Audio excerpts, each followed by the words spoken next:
TikTok was banned and then unbanned in this bizarre situation that's kind of hard to describe, but just let's start from the beginning. Donald Trump, 3 years ago, or 2020, Trump says he's going to sign an executive order that'll effectively ban the use of TikTok in the US. And he did. And this whole time, it's been kind of going through the court systems, getting hung up in Congress and all this other stuff. You know, the idea of banning TikTok generally. But after he announced he was going to ban TikTok, he got a ton of support for it, like mad. Here, just take a look at some of these. Marco Rubio, we need to ban TikTok because TikTok US is controlled by a foreign government in China that collects the private data on over 50 million American mobile devices every day and is using it to track, influence, manipulate, divide our country. Ban TikTok. That's Marco Rubio. Here's another one from him. Why are we still allowing TikTok to operate in America when we know for a fact that the Communist Party of China openly uses it to steal the data on our phones, interfere in our elections, and push their propaganda? This is complicated, honestly. I think that it might be likely that China interferes with the algorithm to some degree because a while back there was the whole Uyghur Muslim thing. There was outrage over how they were being treated in China, and that was conveniently suppressed in the TikTok algorithm. That's really weird, right? There were some other examples of it. TikTok is still a US company though, and as such, they have free speech protections. The government can't just censor speech that they don't like. And that's why they're focusing on this whole data collection thing rather than free speech, because it's a lot easier to attack the company from that angle than the free speech angle. China, I believe, owns part of it or has a stake in it or something like that. And to sell the company, they would have to agree to the sale. The government of China would. Anyway, it's not technically a ban. They're basically trying to force a sale in the US to a US company, and China just refused. Alexandria Ocasio-Cortez addressed this subject too, and we're going to listen to what she had to say about it. Charlie Kirk says, by the way, this is July 31st, 2020. Breaking, President real Donald Trump just announced on Air Force One that he will be banning the evil CCP compromised app TikTok. America can't continue to allow our citizens to be surveilled by Xi Jinping and his terroristic cronies. I have long advocated for this. Fight back. Boy, would it be embarrassing if we had like a bunch of examples of like literally all of these people reversing course and saying that TikTok should like not be banned. That would be super embarrassing, wouldn't it? Here's another ban TikTok from Charlie Kirk. Oopsie daisy. Just picked a whole bouquet of oopsie daisies on that one, didn't he? So the Supreme Court upholds this ruling that basically says that TikTok can be banned. And the effect is, to my understanding, Apple and the Google Play Store and stuff, they won't be allowed to like update the TikTok app, or TikTok won't be allowed to update their apps on the app stores. And they're just it's going to start getting buggy. New phones won't be able to download it and it'll just fail eventually. Well, TikTok chose to not sell, but to take it down entirely. Just take down the whole service. Now, after that court ruling, Mike Pence comes out and he says the Supreme Court's decision upholding the law requiring TikTok to divest from the Chinese Communist Party is a victory for the privacy and security of the American people. Again, it was not about data privacy. I don't believe that anybody gave a shit about the data privacy. You know how many companies are collecting data on us right now? It's ridiculous. I think it was a free speech thing veiled in this data privacy stuff. We have no data privacy. If you care about data privacy, pass a law to protect that. That's not what it was about. Mike Pence says this law was the result of a bipartisan cooperation, and I commend its authors and supporters in Congress for enacting this vital law for our national security. The CCP has been put on notice that the American people's data is no longer for the taking. The incoming Trump administration must be prepared to uphold this TikTok divestment. Oh boy, this is embarrassing, right? And put the privacy and security of America first. Oops, gosh, that's not fantastic. That was January 17th, 4 days or 3 days or something, 2 or 3 days before TikTok came down. And suddenly, seemingly out of nowhere, TikTok turns off the service and they pop up a message. Trump says, "Save TikTok!" He tweets that on his little social media network there. TikTok pops this message up. Sorry, TikTok isn't available right now. A law banning TikTok has been enacted in the US. Unfortunately, that means you can't use TikTok for now. We are fortunate that President Trump has indicated that he will work with us on a solution to reinstate TikTok once he takes office. Please stay tuned. That is a pretty clear indication that the owner of TikTok or whatever is working with Donald Trump to like circumvent the law, right? By the way, this is a Supreme Court ruling, I believe, on an act of Congress, on a bill that was signed by Congress, I think. Donald Trump doesn't have the authority. He can't just like write an executive order to not do anything with that. And the fact that he believes that he can just circumvent the law as ruled by the Supreme Court and Congress is disturbing on so many levels. I don't even know what to do with it. As far as I can remember, I believe that this is correct. You're going to fact check me on this, but Andrew Jackson, forever ago, $20 bill guy, he was the president during the Trail of Tears, full-blown genocide that the United States perpetrated on Native Americans. I mean, we don't take that seriously enough, but that's not what I'm talking about here. So Andrew Jackson is doing the Trail of Tears, and to my knowledge, I believe that the Supreme Court ruled against that. I think against one of the things that Andrew Jackson was doing. And Andrew Jackson basically said, okay, great. Well, you enforce it then. Here's the problem with government. The three branches, the judicial branch, the legislative branch, and the executive branch, only one of them has the power of force. The executive branch, the president, and everything under him is the force. That's where the military is. So if the president just doesn't want to follow a law, he doesn't have to. It's basically like a loophole in U.S. law that exists it's like an emergent property. It's just kind of something that exists as a result, like jury nullification. It's in there. People can vote against, convicting somebody because they don't think that it was right to convict them or whatever, rather than because they think that they were innocent. So the president, Andrew Jackson, chose not to follow the law, and there's nothing anybody could say or do to change that. And that's what Donald Trump is about to do, or has said that he's going to do. Yeah, the Supreme Court ruled on it. Congress wrote the bill, I believe.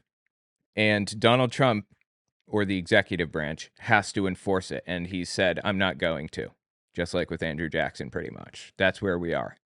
That is not how government is supposed to work. We're slowly watching pieces be eroded away. Now, this is one of the most disturbing things about this whole conversation. This is what fascist governments do. Okay? Just follow me through with this.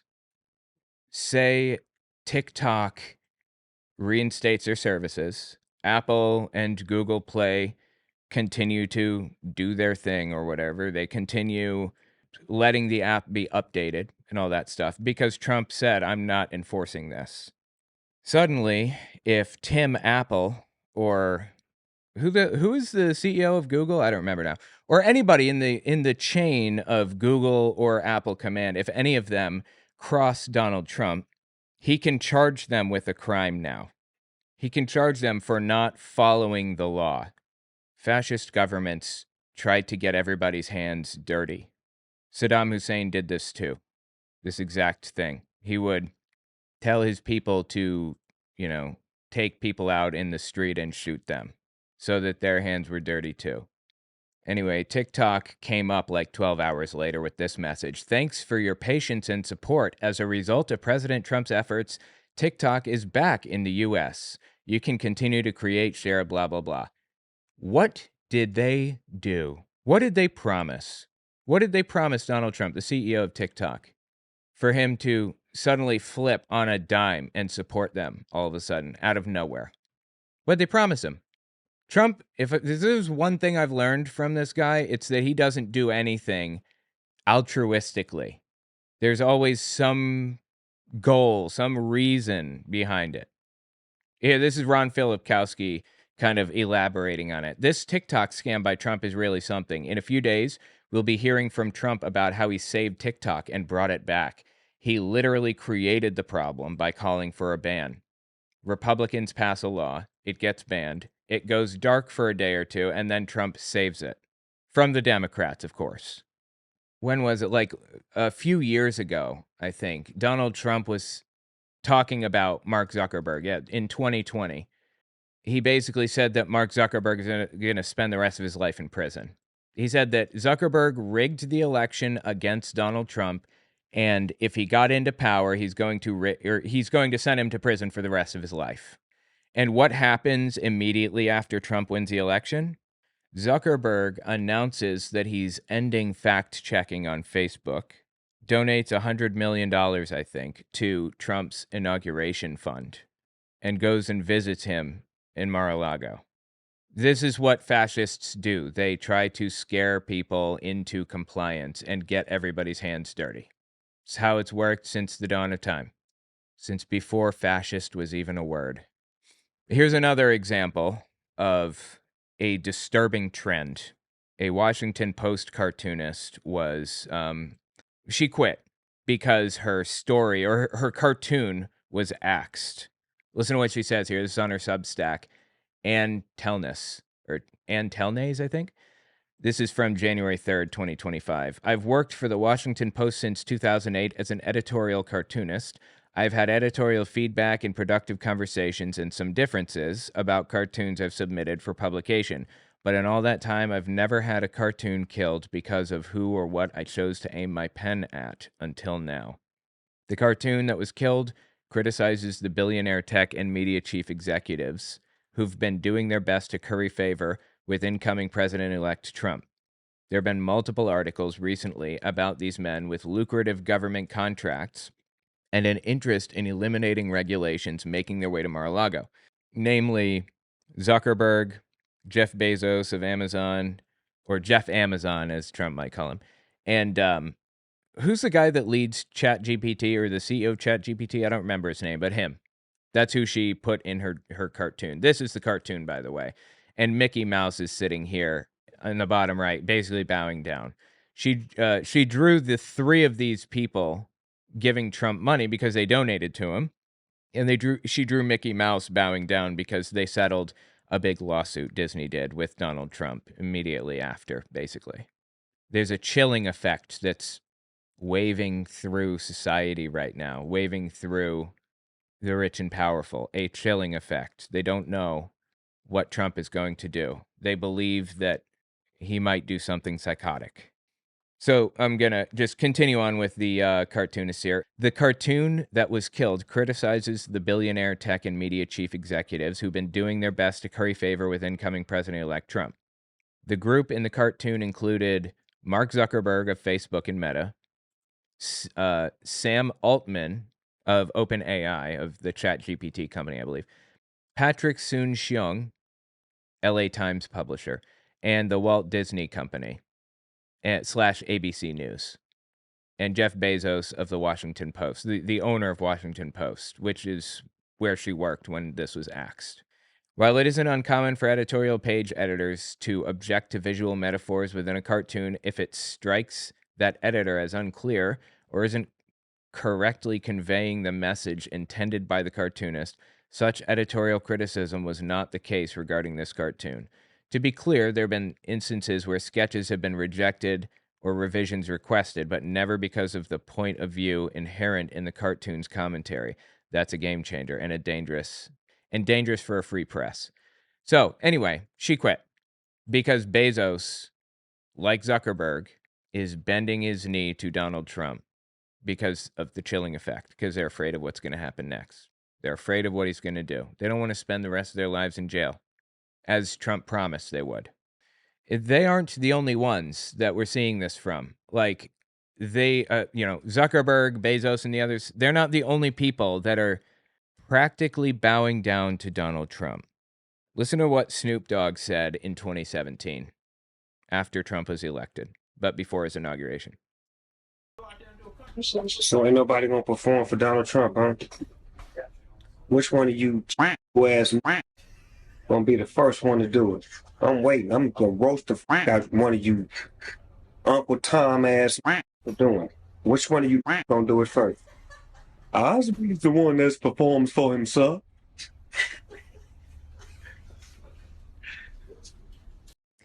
Snoop Dogg performed at Trump's 2025 inauguration event. There's a chilling effect sweeping through society. Everybody knows what this means, that Donald Trump won. Everybody pretty much has a good grip on what happens next. Now, back to the TikTok ban. Let's just talk about that for a second, because again, Trump started that. That was his thing. Alexandria Ocasio-Cortez addresses it. Check this out. Okay, I want to talk a little bit about this TikTok ban, which I voted against, by the way, since this is coming up soon. Last year, when they brought this ban up for a vote, number one, they said it's a national security issue, it's a national security issue. I said, okay, that's serious. Let's see the case. Let's see the intelligence. Let's see what's going on. Again, it was not about data privacy. You cannot convince me it was about data privacy. It was about the fact that China might be interfering with the algorithm, which I get. I get that. But, they have, this company has protections under the First Amendment. And if you don't want people interfering with the algorithm, then you need to regulate the industry in some way rather than ban it outright. I don't know. I'm still thinking it through. I can tell you that what was presented to all of the members voting on this thing was not very compelling. Like there was no real information that was given that was a smoking gun, that was anything specific. It was very vague, not convincing, and frankly, it was not convincing to many other members as well. In fact, very high-ranking members on the House Foreign Affairs Committee came to me after the briefing, and they were very shocked and pretty surprised at the lack of substantive information in the briefing. They were genuinely expecting there to be some real or compelling intelligence shared. Again, I believe that China is or was interfering with the algorithm to censor certain things or to promote other things. I do believe that. After seeing the Uyghur Muslim situation forever ago and how that was censored, and also the Tiananmen Square thing, that has been censored in China for a very long time. Tiananmen Square has been a search term on TikTok that has been censored. I don't know if it is now or what, but it was at the very least. That would substantiate the argument. And there just wasn't. And they were surprised at the lack of information presented at it. And then also, additionally, this bill, which is very large and substantive, like in terms of its impact, came to the Energy and Commerce Committee. It was marked up and it was brought to the floor like in a matter of, I don't know, 1 or 2 weeks. I'm trying to remember. It was just a few weeks, which is very, very fast. Very. Additionally, the degree to which corporations surveil the American people without genuine consent and without real mechanisms for opting out should be illegal, point blank, period. And so many of us naturally said, the answer is not just playing endless whack-a-mole with apps. The answer is that we should have real privacy legislation in the United States. But that would make it harder for, Mark Zuckerberg and Elon Musk now. I'm not sure if he owned Twitter at the time. I don't think so. It would be harder for them. It would make their lives more difficult. So they're not going to do that, of course. In fact, it would decrease the amount of money that Facebook makes. Do you know that Facebook got caught a while back tracking what you do on your web browser, just looking at like the tabs that you open? If a Facebook tab is open on your browser, it's probably tracking the other things there. I don't think that there's been conclusive proof that they, for example, listen through the microphone on your phone, or like the Alexa is listening to what you're saying and using it to advertise to you. I don't think there's proof of that. But if it's not legislated against, if we're not protected from it, it will happen. They will do that. I am 100% confident that that is on its way if it's not already here, and if we're not protected from it. And we should help people own their information and have greater agency over their personal information, so that they're not being spied on all the time, whether it's a domestic company or a foreign company. So we need to actually have privacy laws in the United States, to which, of course, big tech is going to fight against, and their lobbies are going to fight against. So they just target an app instead of targeting the problem. And then lastly, when this thing was passed, all these legislators were like, who supported it were like, oh, it's not a ban. It's not a ban. It's just a forced sale, which, to be fair, forced sales have happened in the past. Grindr was a forced sale. Did not know that. Grindr is a forced sale. Interesting.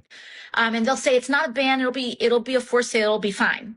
Well, first of all, they provided very little time for that to happen. For an app that big, like who's going to buy TikTok? Hello? Like, it's very large, but yeah, I mean, there are only a few people on planet Earth that have that kind of money.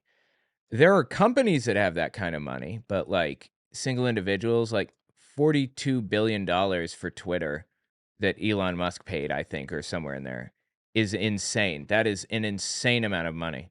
But you know that Elon Musk didn't even pay that. He got loans from like Saudi princes and things, like a bunch of big, influential, powerful people that have a lot of money gave him loans, which is reasonable. I mean, that's how one would go about doing it, of course. besides that, after leaving no time for a forced sale, now here we are. And I would say that the lack of forethought and the rushed nature of this bill is now evidenced by the fact that both the Biden and Trump administrations are now looking to see if there's any way to reverse or stall it.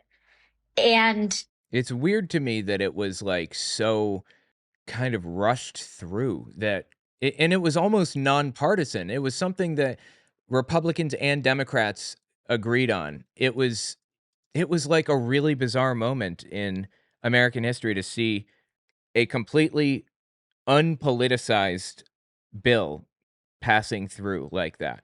Something that isn't like a part of a culture war or something. And then Donald Trump turned it into a culture war issue soon after. Now, Republicans are dead set on making sure that TikTok is still around because Donald Trump does. And they're blaming Democrats for it, even though it was Republicans that brought it up in the first place. Just wild. if they're looking at that now, why didn't they look at it then? The point is that this whole TikTok thing is being used by the right, particularly by Donald Trump, to bolster his own power and credibility. And if somebody steps out of line anywhere in big business, anywhere in the tech world, they can be charged with a crime because Trump isn't enforcing it right now. But he could if he chose.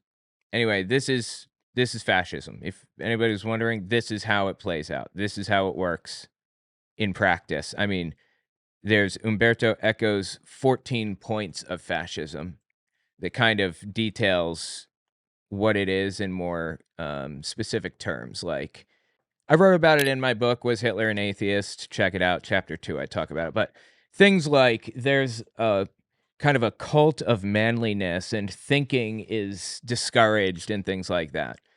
That's fascism, but this is what it looks like in practice, having this chilling effect to prevent anybody from crossing the leader.